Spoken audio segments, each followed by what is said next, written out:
Hello, hello? Can you actually hear me? I can't hear myself, so... Oh, that's nice. Can we get another one? Can we get an even bigger one? Oh, that's very nice. That's very nice. Thank you. Welcome, one and all. Even you, sir, please do find a seat. Thank you so much for coming. This is a really wonderful day. We're delighted that everybody can make it. We're delighted you're all here. I'm delighted I have a BSL interpreter, so I can try out things like butch.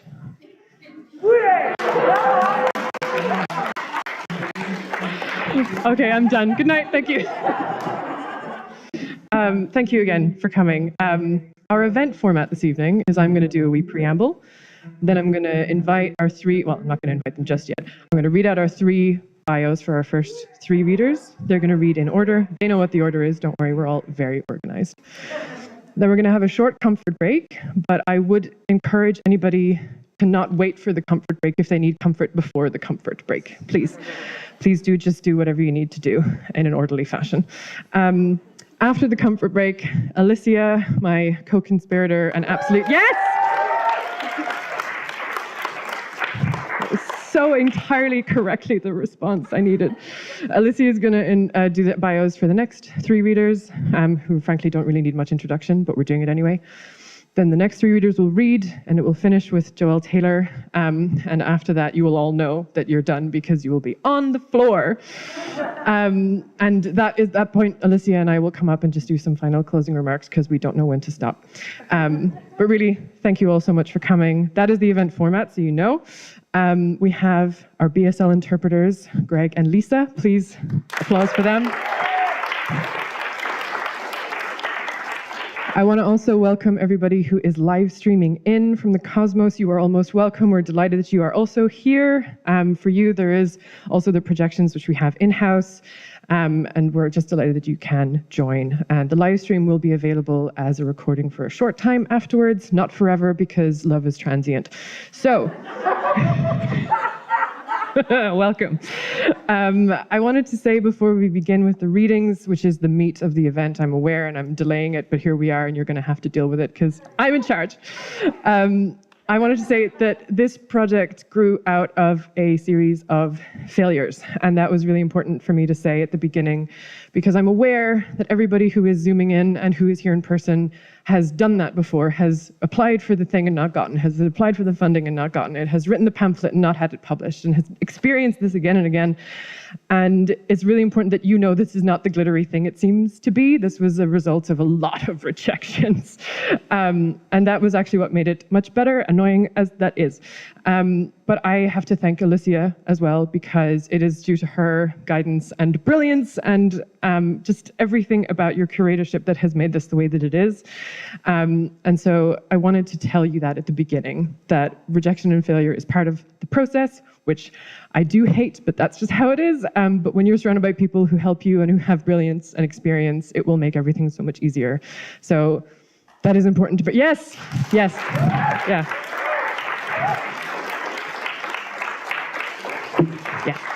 On that note, I wanted to thank Stewed Rhubarb, my favorite food, and also the press, who published this book. Beth Cochran, Duncan Lockerbie, and Charlie Roy, who were the ones who said to me, why don't you try Creative Scotland and see if they would support this project, and here we are. So yes, major thanks to them. Unfortunately, they couldn't be here, but they are also Zooming in from the cosmos. And I am incredibly grateful. And a shout out also to Gutter Magazine, the Scottish BIPOC Writers Network, and Lighthouse Bookshop, who also supported the application. Yes, yeah. Incredibly grateful. And we have some of them here tonight, and I'm just very, very thankful you are here. This was not just a publication. We have a beautiful book with an image from the fantastic designer Benny Namer, but this is not just a book. It is also a project that had creative writing workshops run by our own Joelle Taylor and Dean Atta. They were phenomenal. I almost cursed, but I didn't. We had roundtable feedback from Mary Jean Chan, who couldn't make it, but who we're incredibly grateful to. And we offered mentorship as well as part of the project. And it is honestly those aspects of the project that I have loved the most, that have meant the most, and that I think will probably have the most impact going forward. And we're just really grateful to everybody who took part. We're also conscious that this was a project that would set a standard, not necessarily the first one, but would set a standard for poets who had not done this before, to expect to get paid, to expect to have support and community networking. Yeah. Absolutely, thank you. I'm not used to so much applause. Oh, I could get used to this. So yes, I just wanted to mention that because it was such an integral part of the project and is sort of the invisible thing that happens behind the scenes and has definitely made this project the way that it is. So thank you again to everybody. But we do have a book and you can buy it because we are in a capitalist society, hell. So it is available here. It is also available in Lighthouse Bookshop here in Edinburgh. It is available in Gaze the Word Bookshop in London, which I discovered yesterday to great excitement. And it is available in a host of other bookshops around the country, but otherwise you can buy it from Stewed Rhubarb Press directly. We are so proud of it, and we're so proud of what this event means. On to the bios, at last. We have 3 phenomenal readers in this first set, and then a break, and then another 3 phenomenal readers. Would you like me to say that again? Yeah. We have 3 phenomenal readers in this first set, which I'm going to read the bios out for. Then we'll have a comfort break, and Alicia will do the bios for the second set of 3 readers. So first up, we have Jay Gao. Jay Gao is the author of Imperium, 2022, forthcoming from Carcanet Press, as well as 3 poetry pamphlets. He is a contributing editor for the White Review and is studying for an MFA at Brown University. I think that's actually old now. It's true. That's not true anymore. But anyway, he was also shortlisted for an Edwin Morgan Poetry Award. Can we get applause for that? Yes. After Jay, we have Nat Raha. Nat Raha is a poet and queer trans activist scholar based in Edinburgh. She is the author of 3 collections of poetry, including Of Siren's Body and Fault Lines, Boiler House Press, 2018, Counter Sonnets from Contraband Books, and Octet from Veer Books. Her creative and critical writing has appeared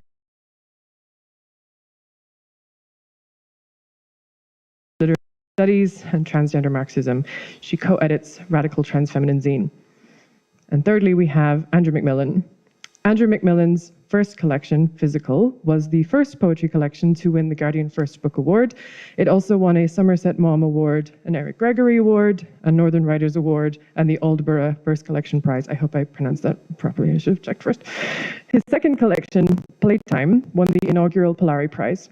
His third collection is Pandemonium. He is a professor at Manchester Writing School at Manchester Metropolitan University and is a fellow of the Royal Society of Literature. Can we please give it up for Jay, Nat, and Andrew?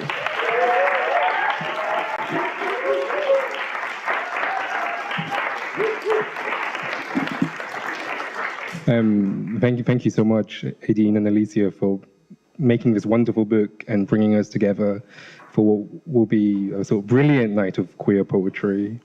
I'll be reading 2 poems from, one of which is in the Anthology. The 2 poems are from my forthcoming book, Imperium. And the book is sort of loosely inspired by moments from the Odyssey, Homer's Odyssey. And the poem I'm going to read is sort of about this character, a minor character called Elpanor, who was the youngest man to sail on Odysseus's ship. He wasn't really known for anything remarkable. He wasn't super strong or super smart, but he survived. He survived the Trojan War until one night on Circe's island, he got drunk after partying, climbed onto the roof of Circe's palace. And in the morning, he woke up and seeing Odysseus leave on the ship, he fell off the roof, broke his neck, and died. And so Elpanor becomes the first person that Odysseus sees when he goes into the underworld. And for some reason, this figure of Elpanor has just really sort of captivated me, and I've written a few poems about it. Eulogy for Elpanor. I long to terraform a hydraulic empire, silent nation with state-of-the-art oceans, waterscapes, both natural and speculative catastrophes, wet ports with no decks to smuggle your vesseled cargo or possessions overseas, your ancient customs. How can I cruise a non-native body in the body of a ship? in the margins of a galley, an epic's wreck. My borderless mission was always to rest, to slow time down a little, descend a little, wait a little differently, mourn a little more, to sink that sun, lose this war, return to our bloated coast a little, become a little too modern so that I could learn to flow, to love, to curse, to fill out these splendid censuses, whisper irrigated verse to extinct birds and other classical denizens, to circle back and bury any loosened footnotes in the sand with the most tender of contracts marked onto fraternity paddles. In 100 years, I might return to find your eyes chewed through by new regimes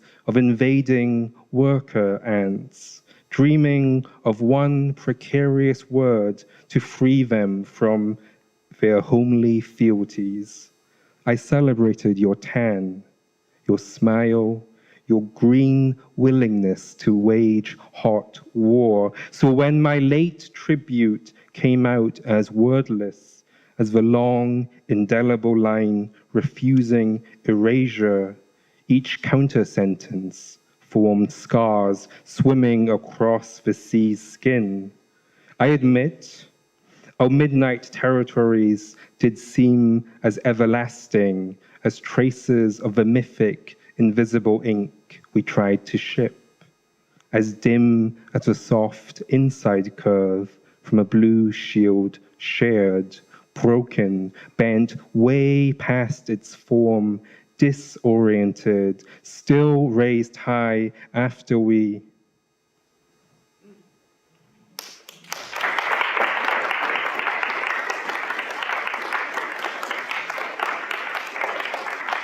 Thank you. And for the next poem, which is the title poem, Imperium, I'm going to try and maybe ask you to close your eyes if you can and want to, because this is a sort of list poem. And in my mind, this poem comes at the moment when Odysseus is returning to his island and the island is hidden from him, but suddenly he sees it. And so this poem opens with a quote by Hortense Spillers: "Reopen the question of power." Imperium. How do you know this man? Are you his next of kin? How would you define your relationship? Can you be a little more precise? Where were you at the time? And can you prove it? What was his emotional state when you last saw him? Had there been an incident, an accident, one that led to him going missing? Do you often fight? Do you often drink? Has he ever self-harmed? Has he ever expressed suicidal tendencies? Has this ever happened before? Would you consider him vulnerable?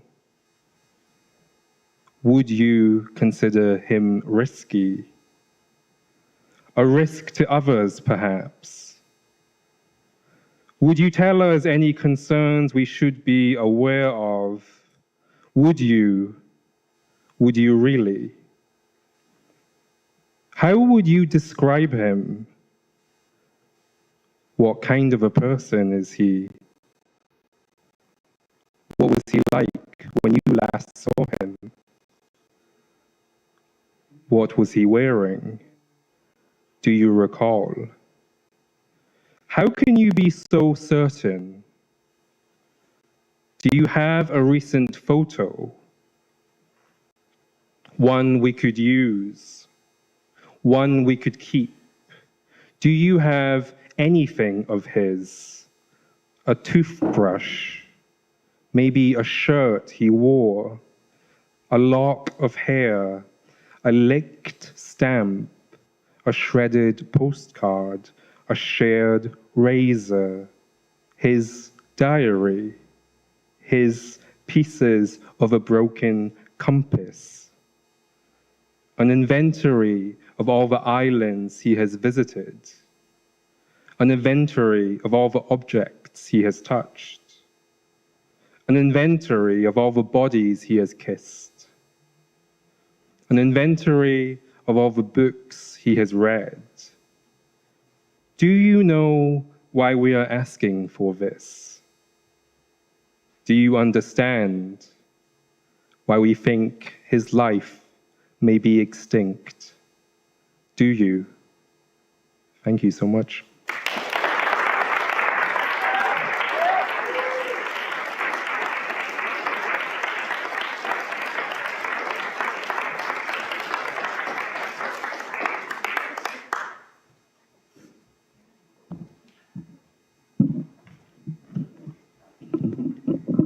Hey, we got people in a room.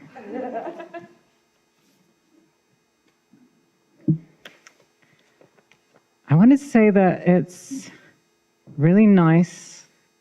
Well, firstly, thank you to Alicia and 18 for making this happen, and also to Lighthouse Books for bringing us all together, I think, around this anthology.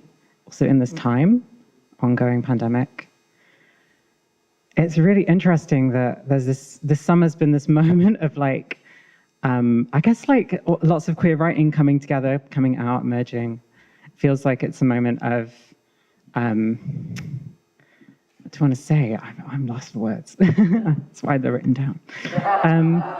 I guess of recognition in that way, and like in this, I think it means a lot for those of us who've been like out here trying to do queer poetry for like, 10, 15, 20 plus years.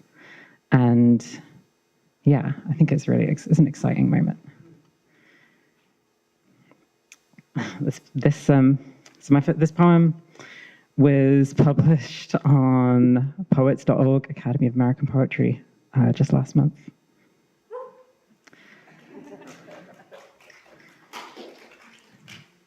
Subterranean, dreaming grace roots we feast from.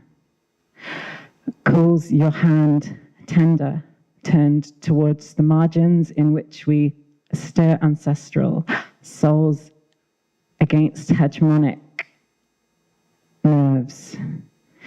With what found and forged love, if in alignment our bodies defy all the social could expect, run seems impossibility.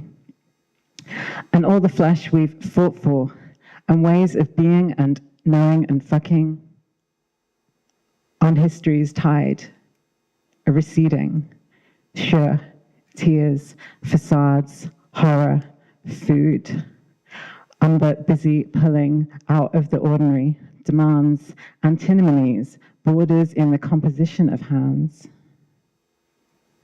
Revisioning, lay ripe heads as the sun thins, dizzy sense course to place cupped on the chest, for a kinetics of otherwise.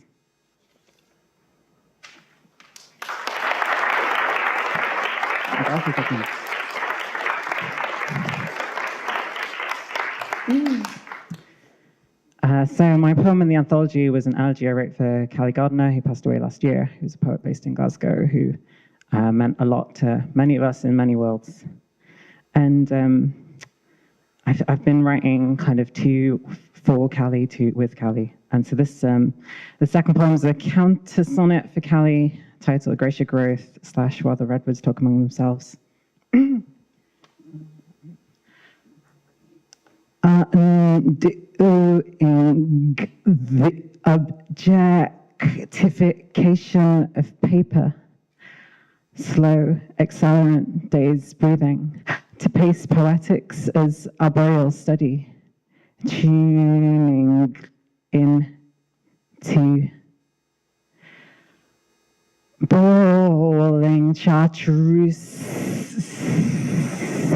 leaves shot in a slow ink, knows gravity to shell, extends winter into a couple of 100 years, or what it takes to have really arrived. Grove is in the heart, despite institutional loggerheads, clear-cutting 450 poets a day down in monoculture, serving the nation in a singularity, abused in silence, a skull, a rest in a grief wave, flawed out, speaking across the breeze, clipped in dappled cerulean, polarized like the streaks of social life, exilic care splayed, woven in the cut, poetry mycorrhizal, an antidote dilute, but doesn't reach, spines lax to bark the lines left. It's July the 8th, 2022.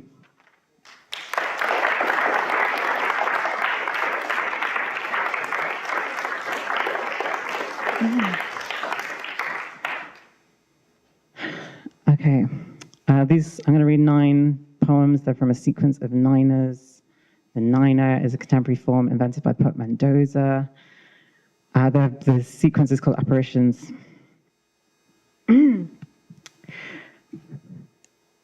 Decolonization, the demolition of what you've stood for. All power to survivors, all power to the executed, deported and murdered. We, the ancestry, exiled in the upset of your orders, hills, tracts, circular jail, a stolen subterranean joy. In the demolition of your monuments, emit alternate light. We live counter to exclusions, extractions, accumulations, violent reorders of earth. Logics of possession, exploit, slave and deteriorate imperial, pull labor with force from life, revoke capital's stage. Given we've outlived your sentences of death, life, and deportation, given your sentiment to exile, undermining status, history, every truth another match, each lived future dynamite, our laughter beats audacious blown culture, police lines, unsounding British gravity. Wretched atmospheric, fear, volatile mirrors and hatred, your storms of occupation, hillsides, water and temples, dividing heat, bodies and minds, the food from our real mouths, commodities, millions set spells to eviscerate, weapons and abstractions. Now, in your ruptured history, crystalline crushed worldview, dissolve etchings, erosion, your voyages and gunboats, remembering, rememory. Our traumas in the street, a negative public flashed of compressed solar cycles, groundswell, rhythms, in our forms of appearance, here to end this eternity, constellations and cyclones, these earthly suffocations, architectures and mutations, orbit of vessels and capital, asserted shards and flames, all we became in the provocations, particles, alarmed.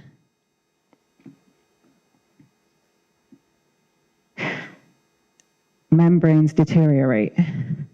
Toxicity, our fevers and constellations trying to unstick garish riches, preached to scold all corners, patterns for thought, feeling, action, and whole blessings, pleasures, oxygen, and a fear tears, look me in the eyes with love.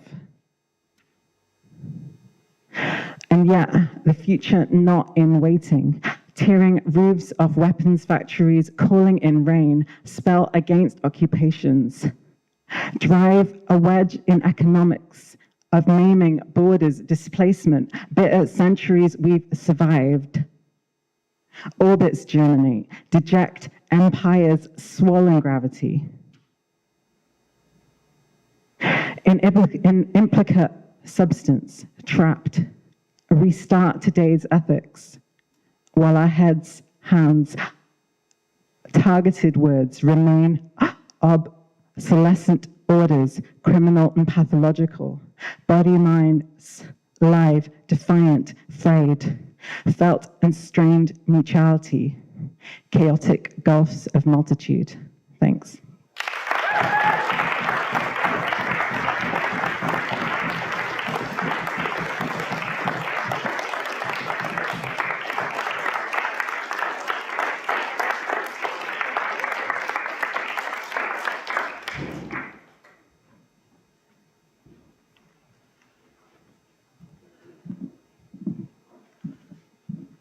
Good evening, everyone. My name's Andrew Mcmillan. Thank you, as people have been saying, to Aideen and Alicia for bringing together this remarkable group of poets. It's an honour and kind of one of the joys of my life to be included in this anthology. And I was thinking as I was sat listening to those first two just astonishing readings that all the poets that you're going to hear from tonight, but also all the other poets, many of whom are here in the room that are in the anthology, there's a word that I can't quite grasp or just don't know that somehow speaks to people who I wish I'd known and had in my life when I was first starting out, and who I'm really kind of glad and honoured to know now as I continue to move through the world.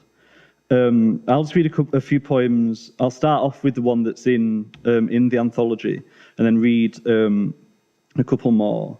The poem that's in the anthology and the one that I'll read directly after it come from me just trying to re-anchor myself in the world, in the place where I live in North Manchester with my partner, and just trying to think about what it might mean to live a kind of quietly queer life of domesticity, and what might that look like to just pay attention to the world, the kind of quiet world around us.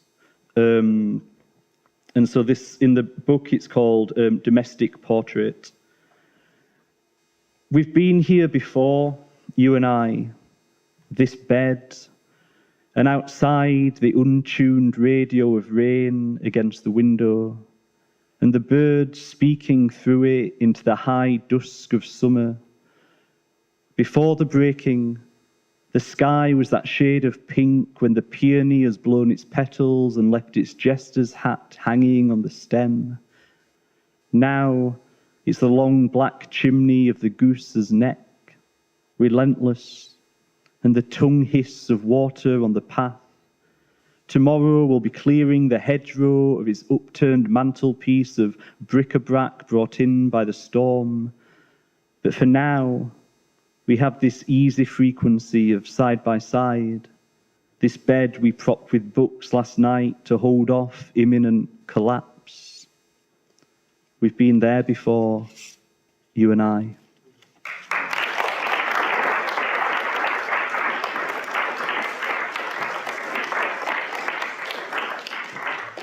And then I guess if that's an autumn kind of poem, this one is summer. Summer and the smell of the tip coming in, strong as the flowers in the backyard are colourful, and the dog shits drying quicker, becoming neater to lift from the shingle like shells, and all things becoming easier, waking in the morning, getting through the day.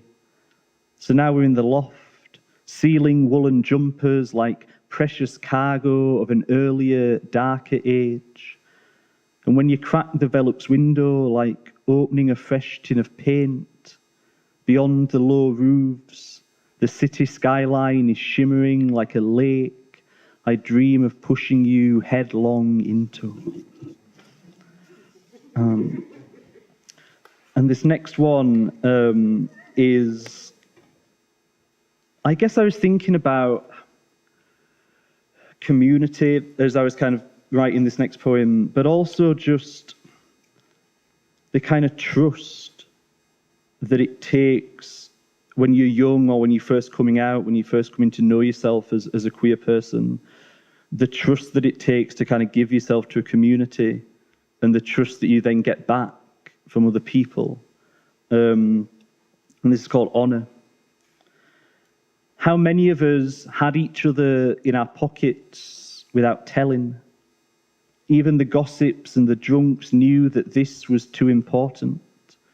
The photographs and videos, inviolable, locked tight inside archives of deep respect. They say a Roman citizen could stroll the world protected by civis Romanus sum, community as armour. Just like it was those nights when we gave ourselves away, waited to see what returned, to stoke the fires that scared the lonely hare back into the forests of our shame. And may it always be that way. Our bodies silently walking with each other every day, keeping each other's deepest wants inside our jackets. I held so many of you close, despite not meeting. Thank you for your beauty, for trusting your body into your own hands and then to mine. Your secrets safe with me.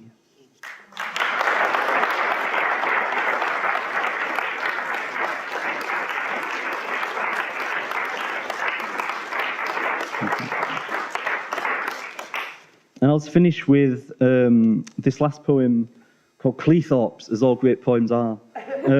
So for those of us who aren't familiar, Cleethorpes is a fairly unsalubrious kind of seaside resort on the east coast of England. It's where my grandma has had a caravan since she was a child. And I just spent a lot of my early summers there in the 6-week holidays, kind of biking around and kind of having a wonderful time.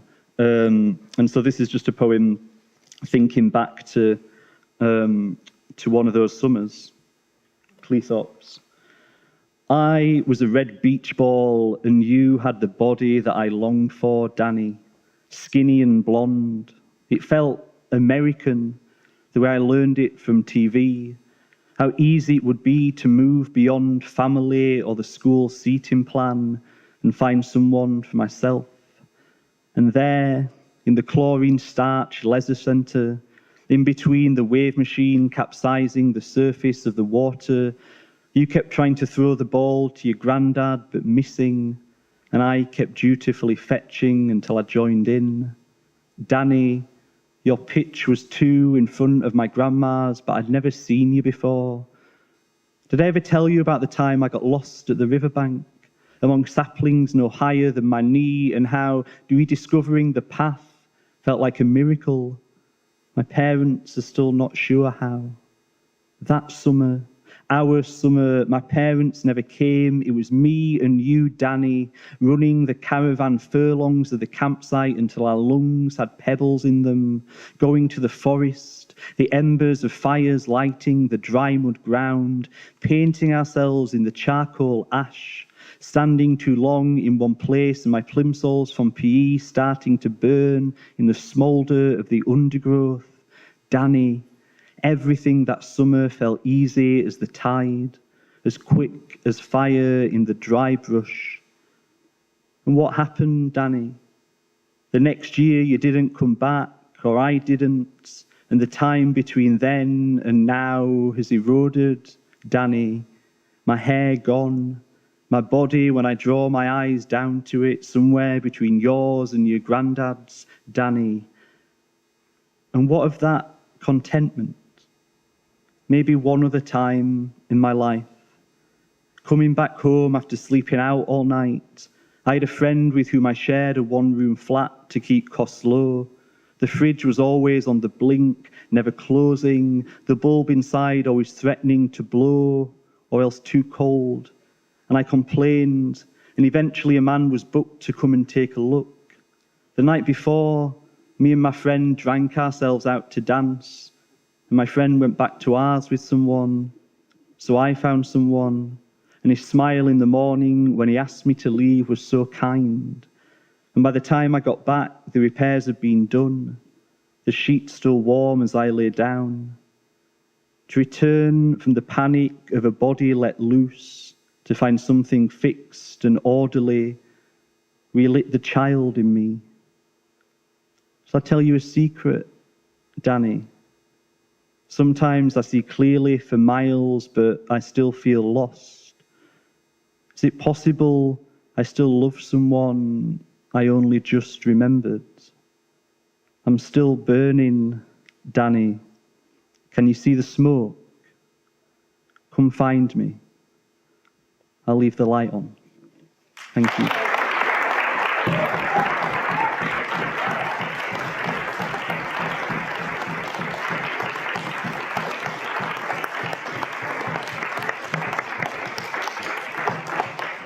As promised, a quick 10-minute break. We'll try and leave it to 20. But back after that, please feel free to go outside, come back, go to the loo, whatever you want, be comfortable. Buy the book, buy like 10. We'll see you in 10 minutes.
Hello,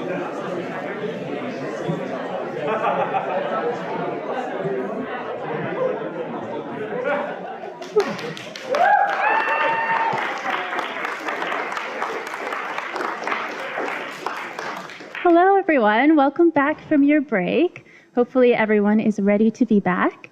I have the absolute privilege of introducing our next, or I guess our last three readers, sadly. But first, I just want everyone to give a round of applause to the readers who just read. Thank you, Jay, Nat, Andrew. Woo! And as Andrew kind of alluded to earlier, there's also a lot of contributors in the room who aren't reading, so can we give them a huge round of applause as well?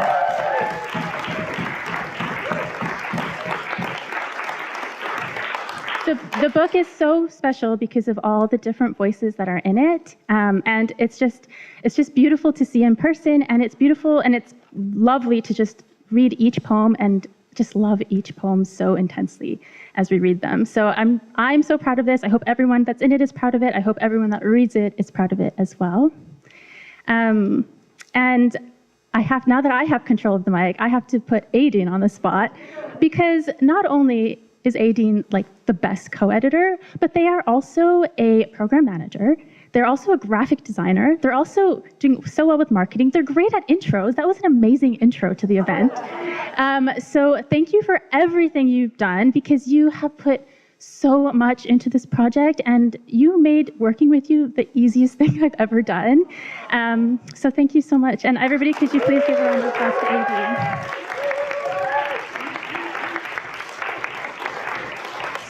So yes, I would love to work with you again if anything comes up. We will be. We have to. Yeah. So yes, thank you everyone for being here. It's also so nice to see so many people I know and I love, and it's nice to see so many people I hopefully will get to know and love over the next little while.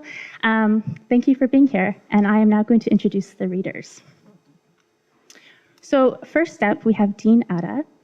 Dean Atta is a British author hailing from London and living in Glasgow. He is a member of Malika's Poetry Kitchen and a patron of LGBT+ History Month.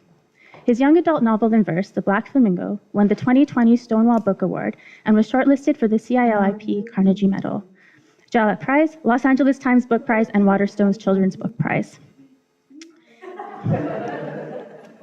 2022 sees the publication of his second young adult novel in verse, Only on the Weekends, as well as his second poetry collection, There Is Still Love Here, and also a memoir. After Dean, we'll have Harry Josephine Giles. Harry Josephine Giles is from Orkney and lives in Leith. Her verse novel, Deep Wheel Arcadia, was published by Picador in October 2021 and is shortlisted for the 2022 Arthur C. Clarke Award for Science Fiction Book of the Year.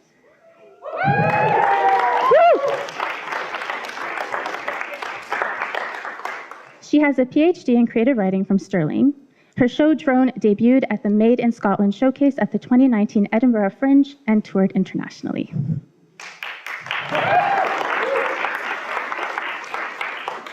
And finishing off the night, we have Joelle Taylor. Joelle Taylor is an award-winning poet and author who founded Slambassadors, the UK National Youth Poetry Slam Championships, as well as the international spoken word project Borderlines. She is widely anthologized, the author of 4 collections of poetry, and is currently completing her debut collection of interconnecting short stories, The Night Alphabet. Very exciting.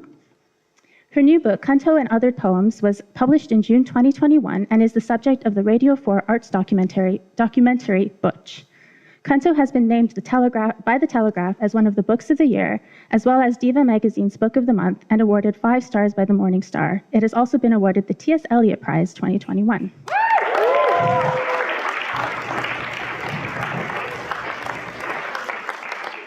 She has received a Changemaker Award from the South Bank Centre, a fellowship of the RSA, and her poem Valentine was highly commended in the Forward Prize. She's a co-curator and host of Outspoken Live, a poetry and music club currently resident at the South Bank Centre, and the commissioning editor at Outspoken Press. So let's give a huge round of applause for our next 3 readers.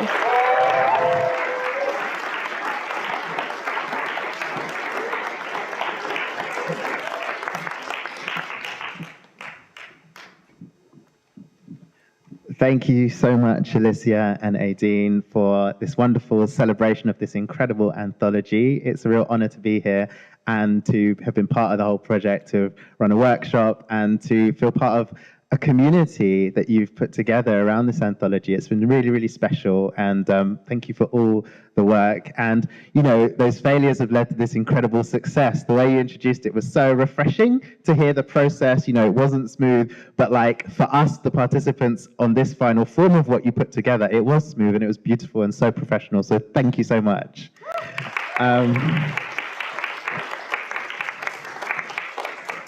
It's always a lovely thing to be asked to be part of an anthology, and so for my set today, I want to do poems that are from various anthologies, mostly queer anthologies that I've been asked to be part of, and I'll shout out like the name of the anthology and the editor, so you know if you want to add to your library more queer anthologies, because it's so cool, like that we have these artifacts and these kind of archives of our voices, you know, for right now, but also for the future, you know. So this one is from an anthology called Proud, which was edited by Juno Dawson, and the poem that I have in there is called How to Come Out as Gay.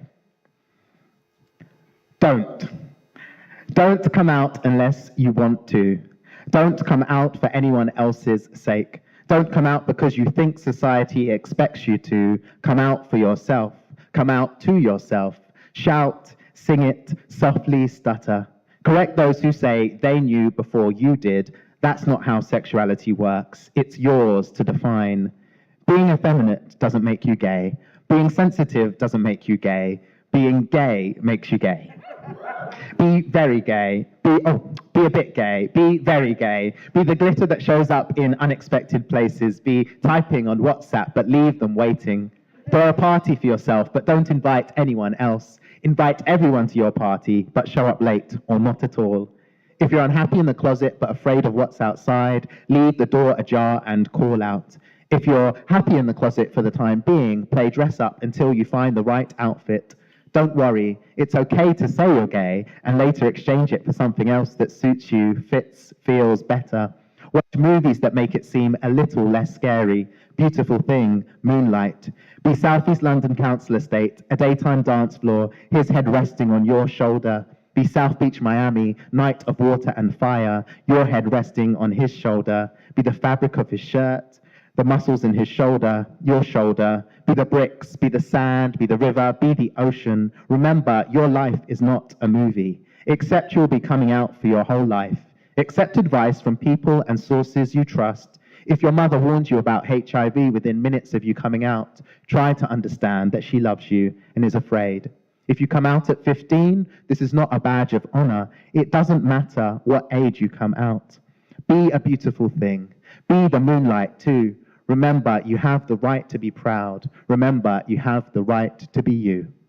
Thank you.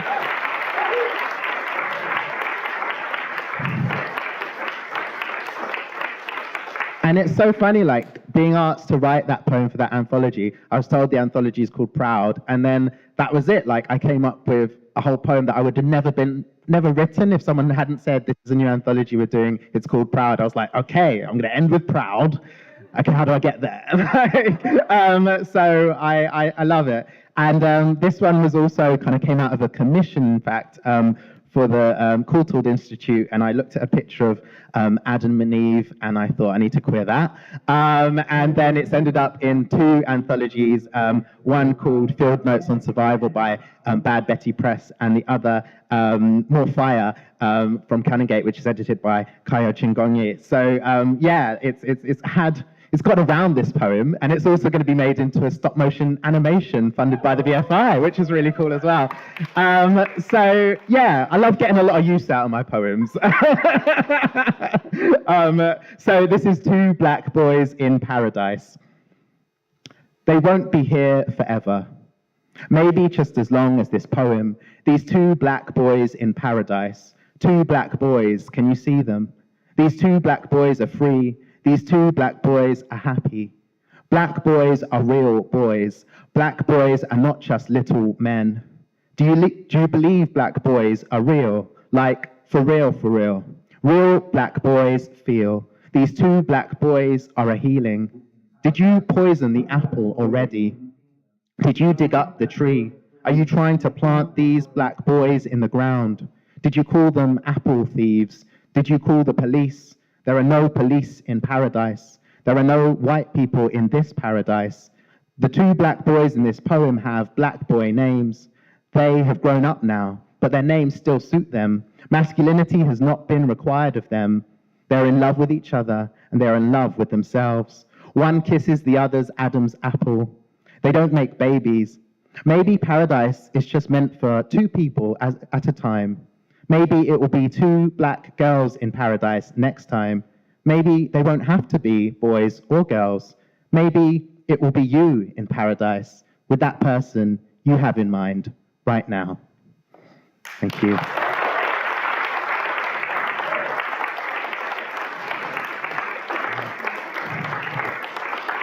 And this poem appears in an anthology called 100 Queer Poems, edited by Andrew Mcmillan and Mary Jean Chan.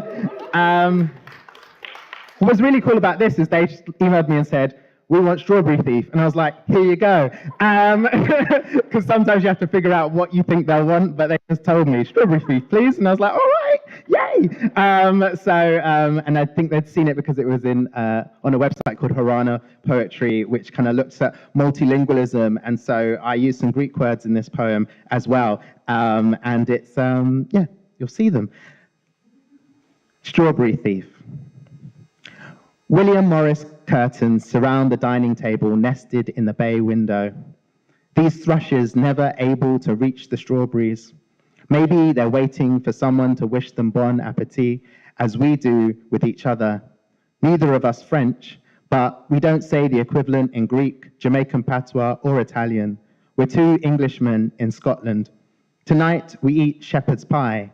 You've made it for me for the first time. It's my comfort food. Reminds me of home, my mother's home in London, where we call the living room the sala, even though the Greek is Saloni, village Greek, she tells me. She is alone in her sala, her daughter and granddaughters nearby, but unable to visit. Me here in Glasgow, the rest of her family in Cyprus and Switzerland. You don't miss your family, you admit to me. Your shepherd's pie is better than my mother's, I admit to you. Thank you.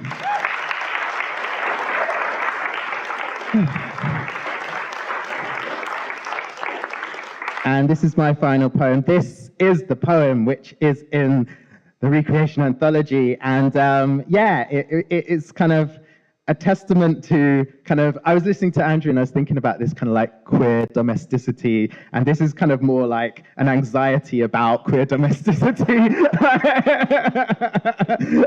So it's called Tenement.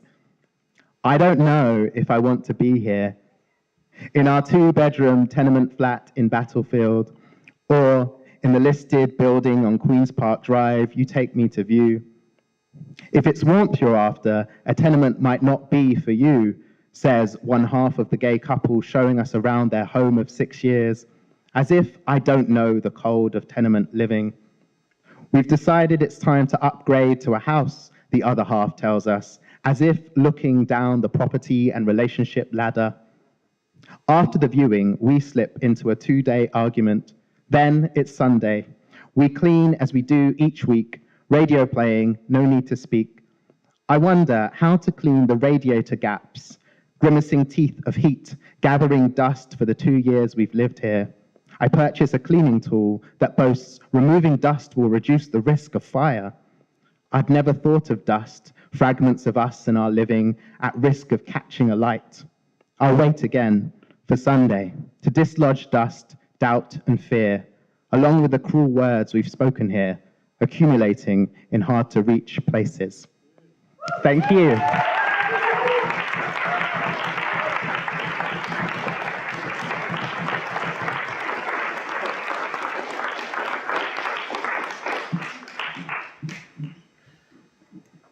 Hiya. I'm a bit tall. Thank you for being here. Thank you for coming and sharing in these words. They're made by you being here. It's wonderful to have so many of you. And thanks to everyone who's made this book happen. It means a lot.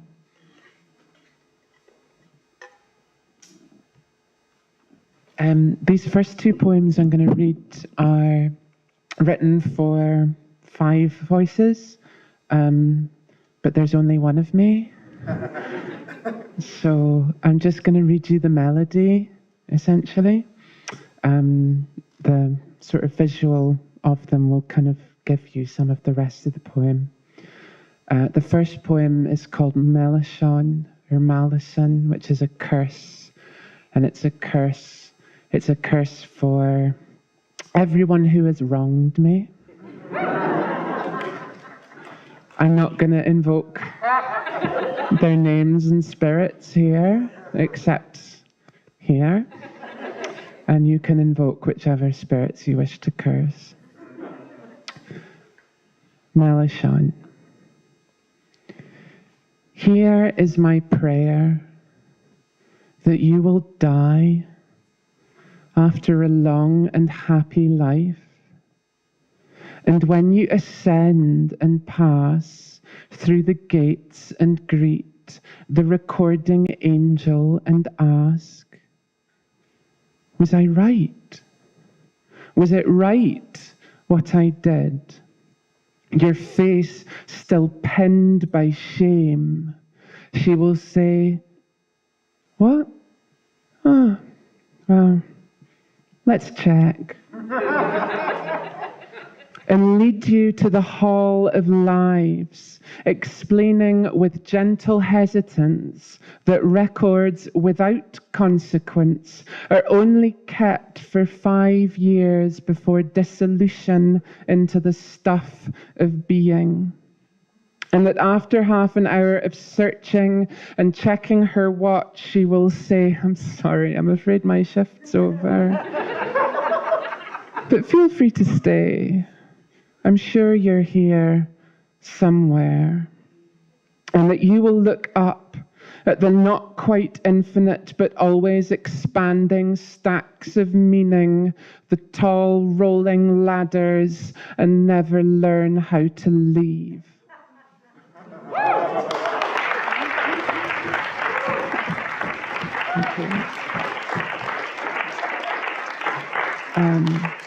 The second of these poems for 5 voices is a little shorter.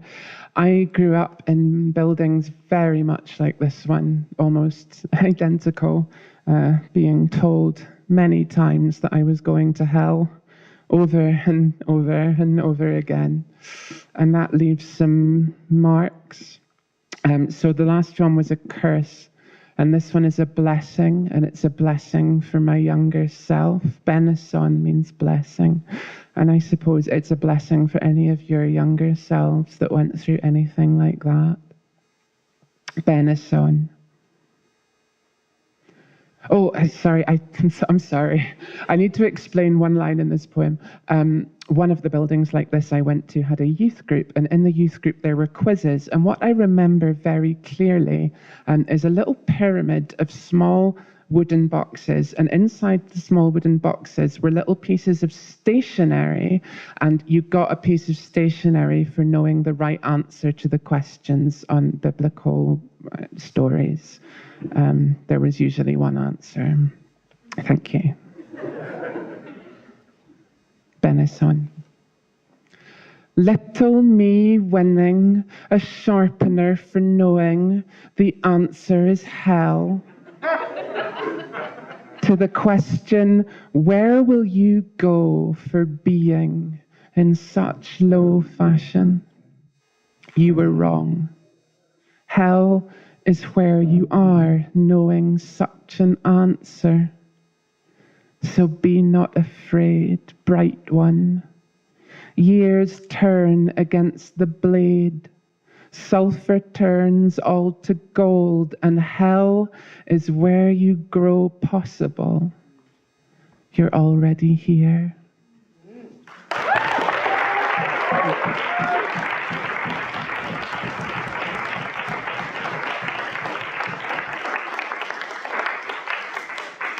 Thank you. This one's a longer poem. I'm working on a book that is broadly about transition and ecology, the person in the natural and social world. And this poem is kind of a sort of statement of the problem of the book. May a transsexual hear a bird. May a transsexual hear a bird. When I, a transsexual, hear a bird, I am a transsexual hearing a bird. When you hear a bird, you are a person hearing a bird. That is, I am specific. You are general. When a bird sounds in a poem, it is a symbol of hearing a bird, a symbol of a person being in relation to nature.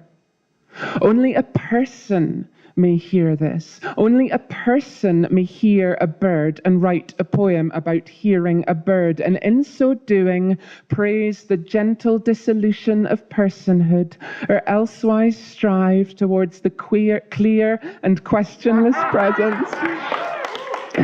Towards the clear and questionless presence of an unworded bird, being.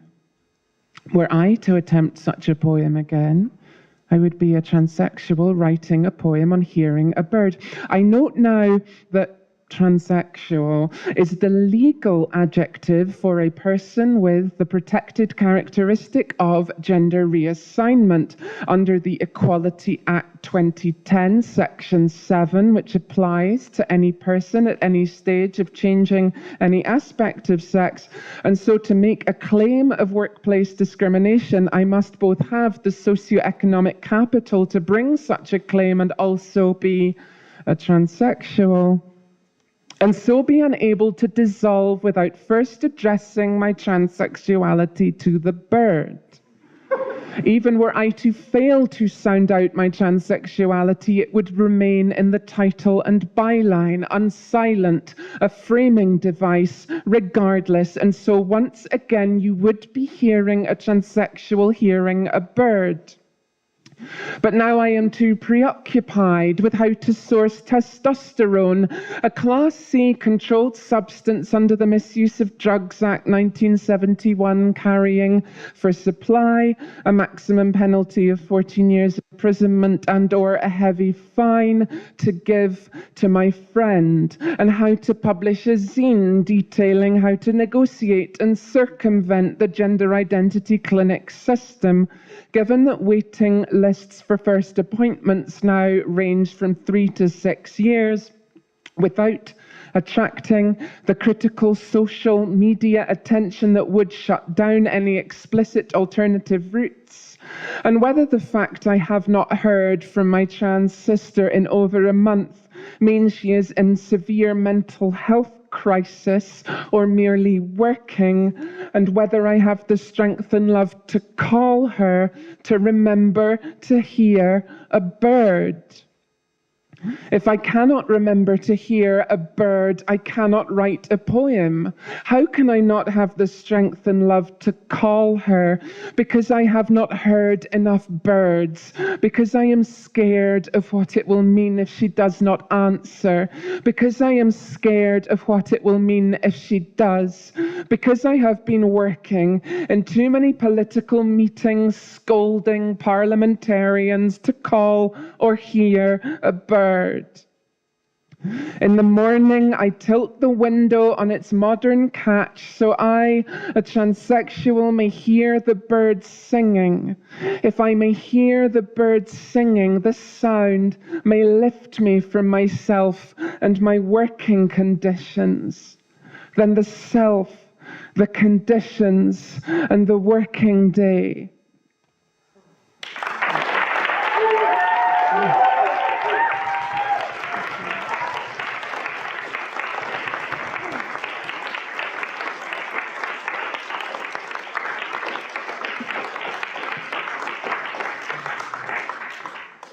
I edited the poem since that version.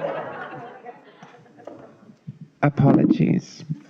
This last poem is called Materials. It's a shorter one. It's a little fantasy about a future in which all people and all things gradually turn into girls. All of them.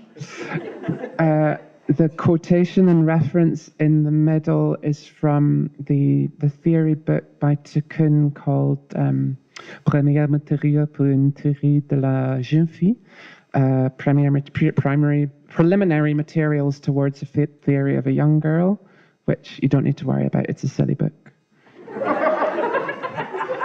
But that's where it's from. Materials. Each day the world was more girls. Each day greener and deeper and brickwork girls, bin lorry girls, 3 loads, three girls, vitamin supplements girls, rattling bones in the morning. We were girls, we grieved, we bit, we waded from girls to women and were girls anew, sticky, sorrowful, spite-pucked, intimate, like cool calzone. We ejected from girls to men and were girls anew, violent, smooth. Girls whooped out those young girls' way of being is to be nothing guys. Those guys ratioed by their own specific girlhoods, pores and butter. At any rate, more girls, more peace.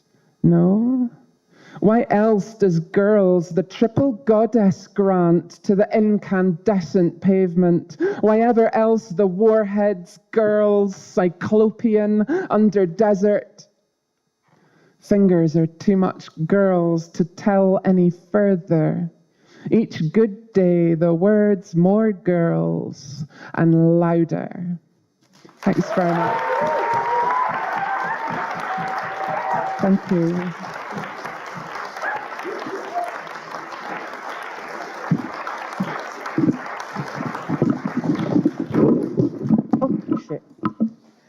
Big up, you Mincers. You all right? It's astonishing to be asked to contribute to this amazing anthology, and it's, look at you. Look how beautiful you are, all in this space. Look what you've done. You've brought people together, and this is a very difficult time for all of us alphabetes in the wider queer community. I just read, before coming up, Rishi Sunak's statement in England about what they're going to do. That's gorgeous, so I'd like to dedicate this poem to you, Rishi. I wrote a book, it's called Canto and Other Poems. Canto's a real word, by the way. I Googled it after I called the book Canto. And it means to retell or recount a personal story, past, singular, historic. And it's really a book about friendship, community, it's about grief, and it's also about big, hairy, butch lezers.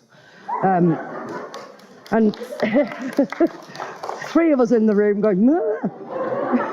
Everyone else is, "Oh, Jesus." So, if you can imagine, the book's based on the idea that a series of vitrines, which are like display cases and cabinets, start appearing around London and across the country, outside all the old closed down gay and lesbian and trans spaces. As you probably know, London has absolutely been decimated. There's one lesbian bar left in the whole of London. That's brilliant, it's really good. But there used to be a space for us every night, a different space. So really this is, it's about my life story. It's about my friends who have died and I've lost, and how butch women live and die. Canto. Some girls fall from sun-lit skies straight down into flat, pack, floral dresses, grab their smiles from a hook behind the door, rescue their faces from riptides of mirrors. Some girls are always falling. Round 1. The body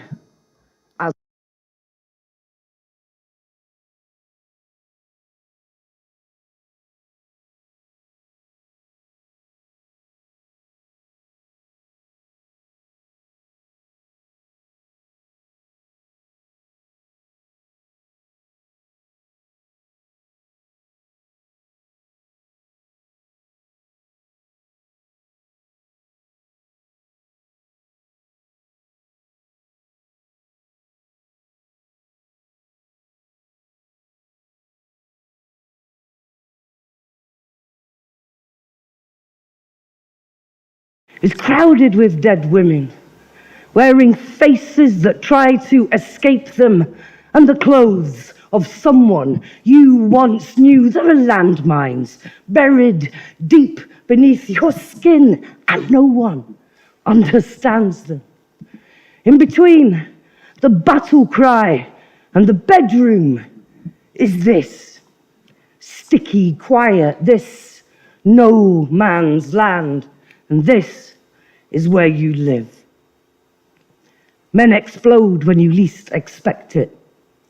All these lifetimes searching for body.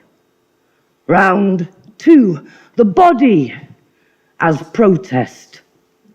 Born backward, bright back and wide, skin rolling, cigarettes and shirt sleeves, skyline chin, Levi 501s curled up to cuff, lip the same, white t-shirt so they can project themselves on you, tsunami quiff, and black boots whose roots spread and tangle through the center of the earth. You don't wear makeup to prove you have not made anything up.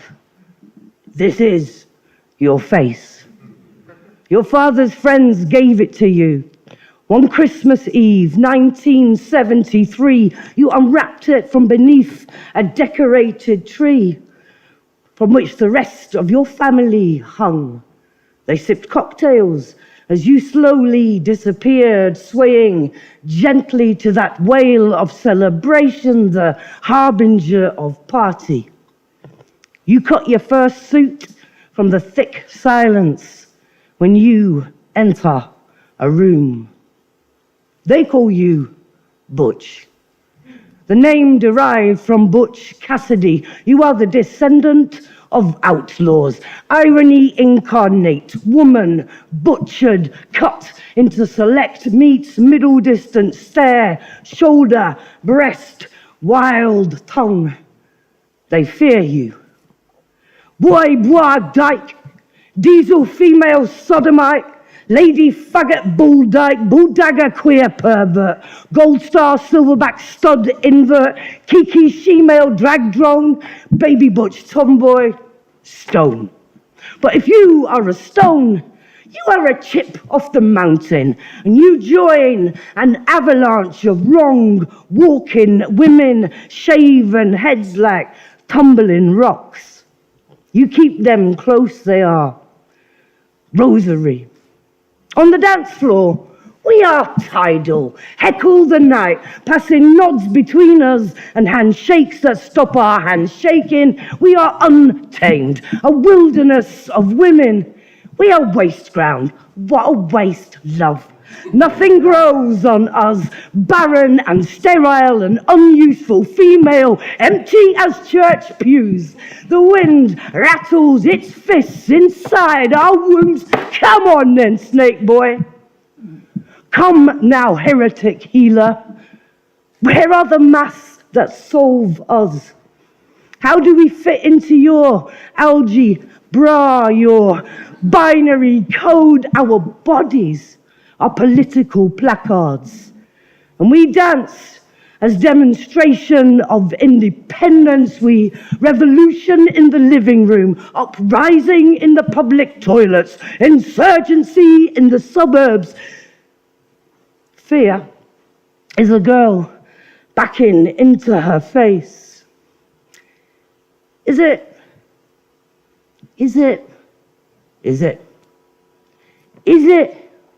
not camp enough to be your best friend? Our closet, a strata of fossilized clothes, girl pelt. Is it not funny enough for your talk show? Is it that a woman without makeup is a woman without a face? How were we to know that when we were cleansing, we were erasing our whole existence? Round 3, the body as trespass. Dyke, you are a trespasser in your own body. The landowners are men who pass by you in the street, In Accrington, cars stammer and words ejaculate from half-open windows. Your mother's phone rings in the middle of the night. Do you know about your daughter? 3 Pentecosts with Nazi insignia break into your home. God is an atheist who no longer believes in himself. And they unscrew the light bulb slowly, eyes fixed on the unmade-up girl, trembling defiance. They whisper a prayer for you to leave your family. You do. 13, and a man pulls you over the back seat of a bus and stubs his kiss out on your cheek, slowly. A boxer's embrace, but he doesn't throw the punch. He posts it. You wait by letterboxes, flinch when it chatters, never answer the phone. In Brixton, men cradle their fists like babies and watch as you walk past as though they are thin-ribbed cats in the undergrowth and you, a small, shaven-headed bird. There's a reason. Women are compared to birds, and it's got little to do with wings. Some songs harden on the wind. Some girls are kept in gilded cages on suburban mantelpieces. 18, out, clubbing with the crew, a baby butch in the abattoir of beauty, the quiver and frantic, white girls with bindies, white boys with dreadlocks, saris and docks, tribal tattoos. We are the modern primitives, wearing our heritage like red flags, like cowardice. And you dance as though you are stamping out flames, as though your boots are hammering in the last nails to the coffin of the old gods. Strangers hug and tell each other secrets. You are ecstatic. But then the light looks away. Skinny wolves separate you from the flock. Wallpaper, the drugs no longer working as they amber eye you. Aberration, and they must conquer what they cannot name. 23, and you finish rehearsals in the city with nowhere to sleep. So you wish the posh kids good night.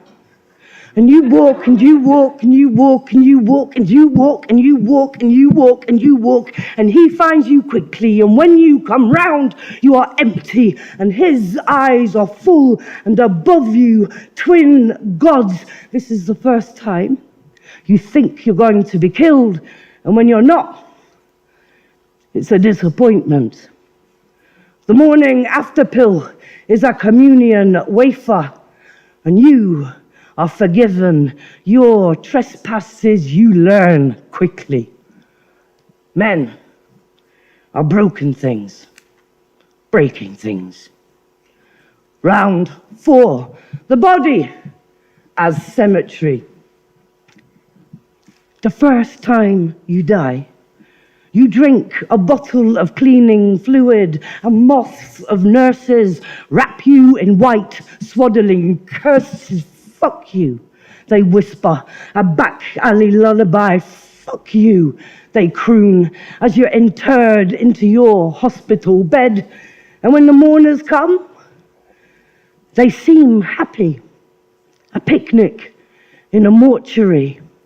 The third time you die, it's classic, cinematic. A bottle of your mother's sleeping pills, you swallow them without water, watching a film about a girl who is not loved. The film ends, the cinema empties, but no one notices. The thin thing lying there with a mouth like an earthquake in a country no one can spell. They don't find you till morning, and when they do, you are packed off to the fat priests of psychiatry to apologize. You lie. And your smile is a torn cunt, a split. Round 5, the body as backroom. Each night, we have a lock-in, and meet at the back of my heart, smoking in circles, passing grins between us like pass the parcel, opening each layer of the smile until the pith is revealed. We are ferocious women. Eating our children, our youth, stepping out of our skins and leaving them draped behind us like soiled wedding dresses falling into each other's mouths. This is love, furious love. We die slowly. Cigarette stubbed by obsidian skies, cigarette stubbed on obsidian skies. A brain explodes into night butterflies. A car loses its grip on reality, suicides by the bouquet full. Not one of my friends was allowed to live in her body unaccompanied. Always a landlord, always a lodger. Round 6. The body as haunted house. In sleep, my body is a haunted house.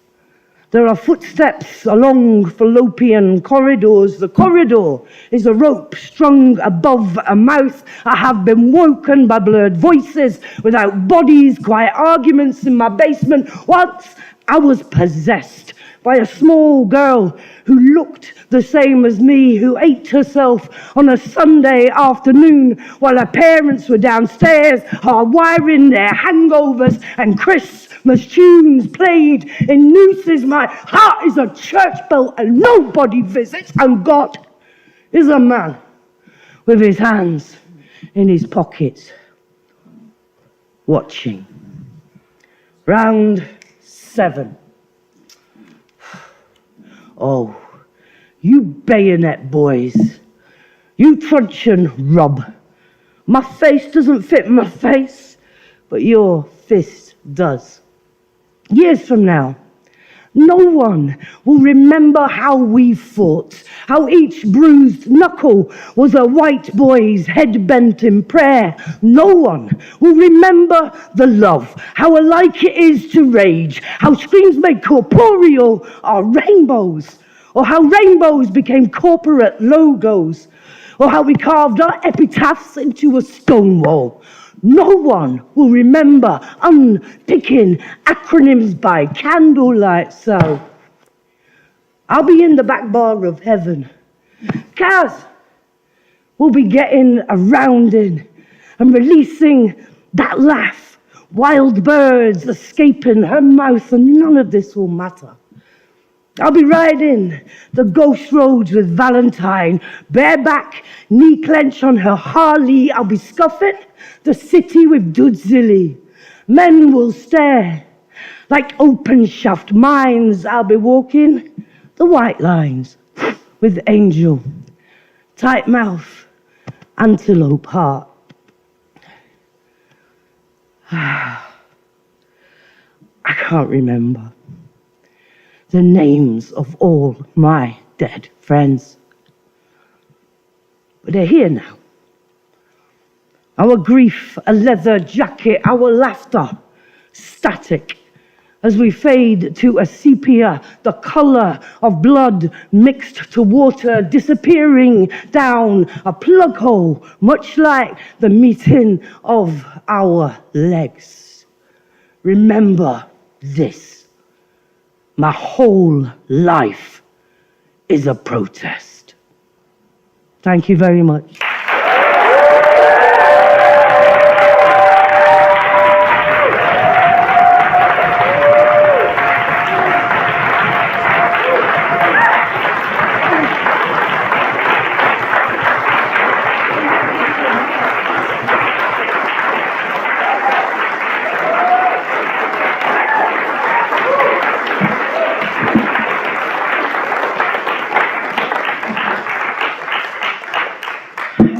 Oh, sorry, I forgot.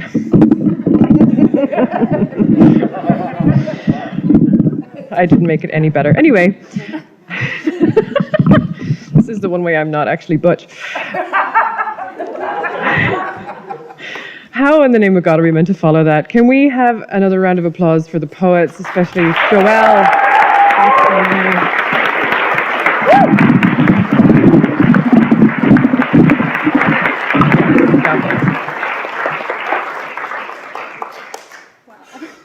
Yeah, I don't know what to say now. Sorry. Thank you again to all the poets for reading. I think you can tell from the atmosphere in this room, it's been phenomenal. I've just been sitting here fighting with slideshows, but it's been phenomenal. I'm really sorry about the tech. It's one skill I do not have. Thank you also, we wanted to just have a list of things really, but thank you to Benny Namer for the design on this book. It's made such an amazing difference. Thanks to Creative Scotland for their support of this project. Without them, this would not have happened. We are incredibly thankful. Shout out also to Literature Alliance Scotland, Publishing Scotland, Scottish Book Trust. I'll let you take the next two. Oh, yeah. Well, do you want to read them? Are you reading? Yeah, I'll get it. And I guess we definitely want to say that you should all support indie bookshops. You'll find the anthology in several of them. So please support the writers, support indie bookshops, and buy the anthology. Mm-hmm. And Aideen is actually going, is going to read an extract from the foreword that Vani Anthony Ezekiel Capideo wrote for us and starts off the anthology. So yeah. This will be our final word, and then you can finally go home. Well, just after you buy the book. Thank you all so much for coming. This is an extract from the foreword. Reading this anthology as a kind of Eden, where there is no gender, where binary conformity is the perverse result of some kind of easy money fall, where the spirit of creation is always plural, in loving communion with itself, whispering beauty in the tiniest detail while brooding on the vast. So we are returned, perfectly creaturely, to a time beyond dead naming, a time of messages that surpass market-driven rhetoric of unitary self or documents of hurt imposed by society's unnatural order. Nuance lives in breath, thinking with hesitation, palimpsest, in poems of thoughtful typography. That's it. Thank you all so much.